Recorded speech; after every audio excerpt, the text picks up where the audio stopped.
నమస్తే welcome to 6 TV నేను Radhika details చూస్తే ఉల్లి రైతును కూటమి ప్రభుత్వం వెంటనే ఆదుకోవాలని డిమాండ్ చేశారు YCP MP Avinash Reddy onion పంటను కనీస మద్దతు ధరతో కొనుగోలు చేయాలంటూ కడప జిల్లా కలెక్టర్ కు ఎంపీ అవినాష్ రెడ్డి వినతి పత్రం అందజేశారు జిల్లాలో ఉల్లి పంట పరిశీలించిన అవినాష్ రెడ్డి రైతుల దీన పరిస్థితి ప్రభుత్వం దృష్టికి తీసుకువెళ్లేందుకు జిల్లా కలెక్టర్ ను కలిసినట్లు చెప్పారు మైదుకూరు కమలాపురంలో ఉల్లి కొనుగోలు కేంద్రాలు ఏర్పాటు చేసినట్లు అధికారులు చెబుతున్నప్పటికీ కొనుగోలు కేంద్రాల్లో ఉల్లిని కొనటం లేదని మండిపడ్డారు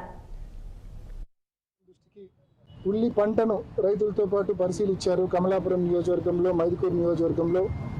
పంటలు పరిశీలించి రైతుల యొక్క దీనమైన పరిస్థితిని అర్థం చేసుకొని ఇవాళ ప్రభుత్వం దృష్టికి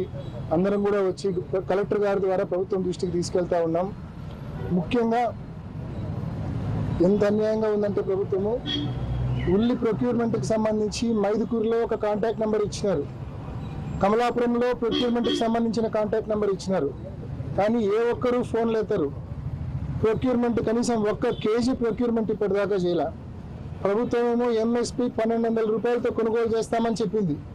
ఇవాళ మార్కెట్లో 500 రూపాయలు పర్ క్వింటాల్ కొనుతో రైతులు డిస్ట్రెస్ సేల్ చేసుకుంటా ఉన్నారు ఎంత ఘోరంగా ఉందంటే ఒకసారి కళ్ళకు కట్టినట్లు మీకు చూపించాలని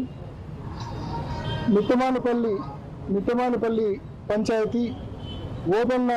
అనే రైతు వాళ్ళ కొడుకు ఓబులేష్ యాదవ్ ఆయన పంట చూడండి ఏ రకంగా వంకలో నీటి పాలు చేస్తూ ఉన్నారో పంటను అమ్ముకునే పరిస్థితి లేక 200-300 రూపాయలు పర్ క్వింటాల్కి అమ్ముకునే పరిస్థితి లేక ఏ మాదిరి పంటను నీటి పాలు చేస్తూ ఉన్నారో ఒక్కసారి గమనించండి ఉల్లి పంటను రైతులతో పాటు పరిశీలించారు కమలాపురం నియోజకవర్గంలో మైదుకూరు నియోజకవర్గంలో పంటలు పరిశీలించి రైతుల యొక్క దీనమైన పరిస్థితిని అర్థం చేసుకొని ఇవాళ ప్రభుత్వం దృష్టికి అందరం కూడా వచ్చి కలెక్టర్ గారు